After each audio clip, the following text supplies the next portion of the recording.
नमस्कार, आपण पाहताय कोकण वार्ता न्यूज. कोकण वार्ता न्यूज मध्ये आपलं सर्वांचं स्वागत. पाहुयात बातमी सविस्तरपणे.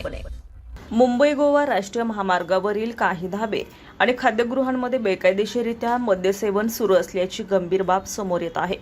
संबंधित धाब्यांमध्ये कोणताही अधिकृत मद्यविक्री परवाना नसतानाही ग्राहकांकडून बाहेरून आणलेले मद्य खुलेआम सेवन केले जात असल्याचं चित्र दिसते.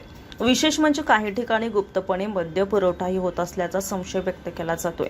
या प्रकारामुळे महामार्गावरील कायदा आणि सुव्यवस्थेचा प्रश्न निर्माण होण्याची शक्यता असून अपघाताचीही भीती व्यक्त केली जाते. सदर प्रकार हा महाराष्ट्र मद्यनिषेध कायद्याअंतर्गत गंभीर गुन्हा ठरू शकतो.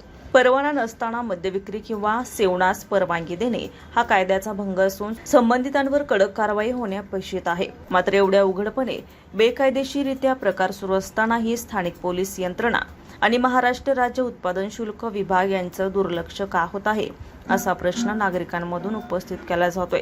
स्थानिकांकडून मिळालेल्या माहितीनुसार काही धाब्यांमध्ये रात्रीच्या वेळी हा प्रकार अधिक प्रमाणात सुरू असतो. त्यामुळे महामार्गावरील प्रवाशांच्या सुरक्षिततेवर प्रश्नचिन्ह निर्माण झालं आहे.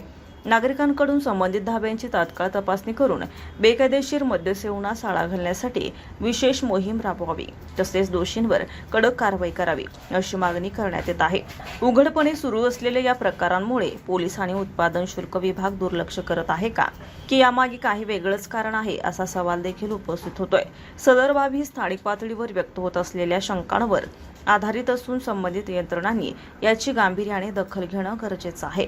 ब्युरो रिपोर्ट सचिन पवार, कोकण वार्ता न्यूज, रायगड. ताज्या बातम्या आणि नवनवीन घडामोडी पाहण्यासाठी आजच आमच्या कोकण वार्ता न्यूज चॅनलला लाईक करा, सबस्क्राईब करा आणि बेल आयकॉन प्रेस करा आणि पाहत रहा कोकण वार्ता न्यूज.